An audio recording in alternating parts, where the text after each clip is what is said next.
Hi, Tantra people. It is Tantra Tuesday.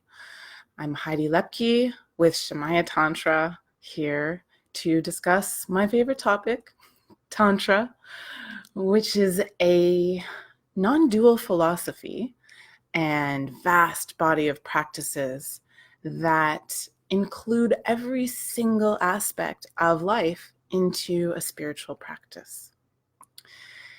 And one of the first principles of Tantra is that we are all coming from the same thing.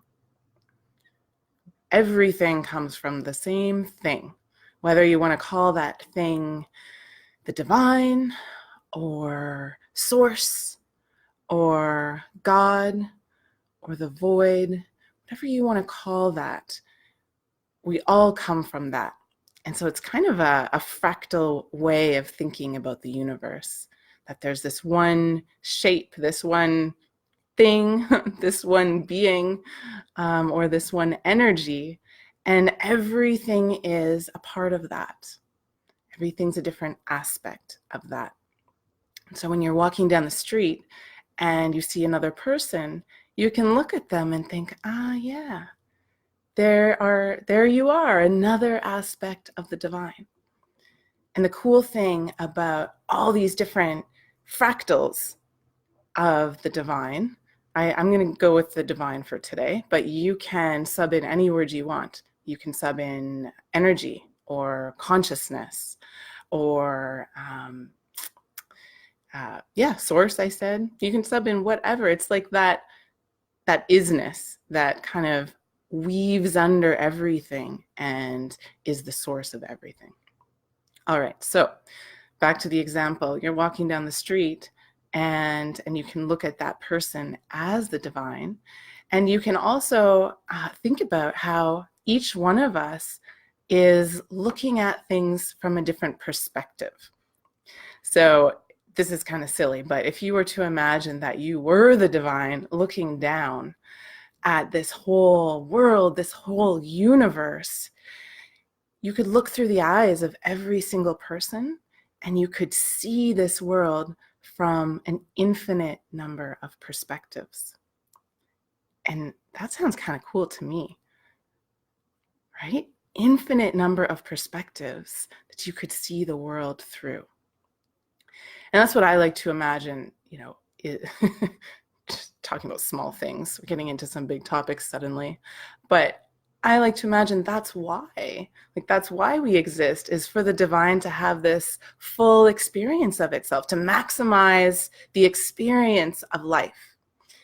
And when you maximize your experience of life, when you feel yourself to your fullest, whether that be your joy, excuse me, or your anger, or your fear, believe it or not, you are giving the divine what it wants, giving the fullest experience of life. And I want you to think about, if you've ever had sex, think about some of the hottest sex that you've had. There's a good chance that might have been with someone who was quite different from you. There's something about bringing together opposites, different energies, that has this very passionate, very full quality to it. And so you can think about different people, different ideologies, different countries, and whenever they're in conflict, there's a way of thinking about this where this is the divine having its maximum experience of life. And so how does this relate to us right now, right here, today? Well, I thought I'd talk a little bit about emotions. I want to say hi to everyone who's here. Great to see you all. Wow.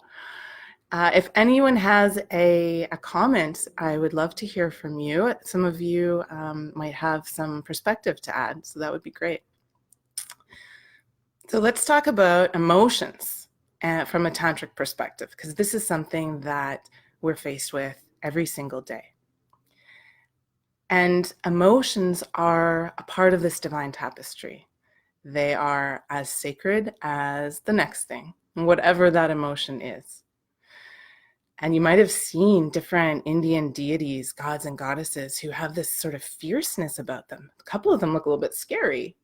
And one of the reasons for that is to demonstrate that the kind of relentlessness of consciousness in cutting through the bullshit of life and getting to the truth. But another reason is to remind us that the divine isn't always pretty. The ugly is also divine. And so the emotions that we sometimes think of as negative are very much included in that. And emotions are something that are very conditioned in us. There's an example of a business study in a management field where the men were looked at exhibiting a little bit of anger, and then some of the women managers were looked at exhibiting a little bit of anger. And people were asked how they rated that person as a manager. And the results were skewed. People saw the men who were angry and thought, well, they're assertive and they've got what it takes to get the job done. On the other side, there was a different perception. If the woman manager was angry, people often saw that as, oh, she's a loose cannon, or she doesn't have it all together. There might be a risk there. So the same emotion in two different genders can be perceived in completely different ways. And that shows us that we're very conditioned in the way that we perceive our emotions. And so perhaps we've been conditioned even more than we realize to consider some of our emotions positive and some of them negative. And I want to offer to you that all emotions are coming from this same core energy, the same place. And so all of them have the potential to evolve us more, to create even bigger experience of life in us. And it's up to us to kind of learn how to drive those emotions, drive the car of our emotions. So I'm going to share a few ways today that we can do that. And the first number one thing is to learn how to separate the experience of the emotion from the action of the emotion. I don't know about you, but I didn't feel comfortable going into anger because I never wanted to hurt anyone. And so I suppressed my anger out of love. The thing about suppressing emotions is that it's a short-term game. In the long term, those emotions are going to come out anyways. And there's a quote I love by Jordan Peterson, who, by the way, was a great philosopher and academic way before he got into the political hot water. And he says that if you're the kind of person that thinks you could never do that thing, then you are the person who's doing that thing. So what does that mean? It means if I believe, well, I could never, ever, ever kill someone, I am not like people who kill someone, then in some way, in some area of my life, I'm killing something. I may be killing the dream of my daughter who has a career aspiration that doesn't fit in with what I think will serve her. But somewhere I'm running that energy and it's causing damage. So one of the benefits of coming into this, just got distracted by Leroy's comment about the big lobster. That's great. One of the benefits of learning to process our emotions is that we won't have those outbursts down the road in the same way, because that energy is not going to build up. And so finding a way to safely face my anger, for example, is going to increase safety for everyone around me. So back to step one, separate the feeling of the emotion from the action of the emotion. And this requires me to be able to witness. And this is why a daily meditation practice is so important, because it helps us to stretch that muscle. So I want to find eventually a way where I can feel the anger in my body and I'm connecting to a physical sensation. Anger spinning in the mind is going to make me want to do something, to act out, to yell or to hit. But what if I can just feel the energy in my body and witness it?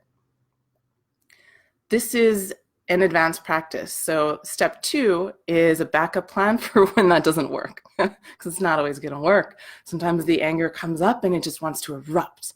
I just need to yell right now. So you can give yourself a backup plan. And for you, that might look like running into your bedroom and just screaming into a pillow. I will tell you this, the sound does carry. So be careful with that one. I've heard that if you go into a bathtub and fill it up with water and submerge yourself, that will muffle the sound a lot. So you could try that.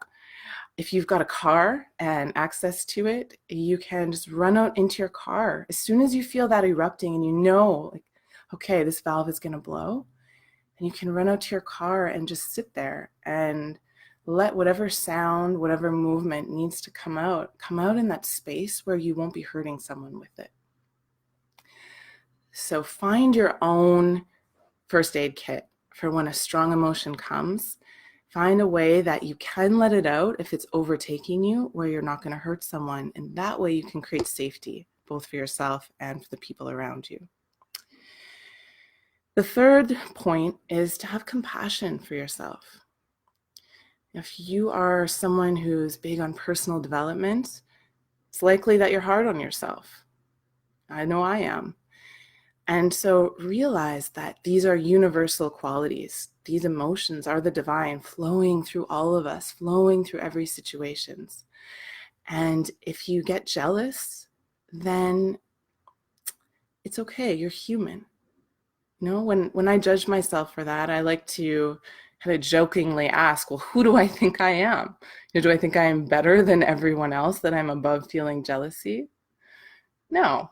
That would be like cutting out a part of the divine tapestry.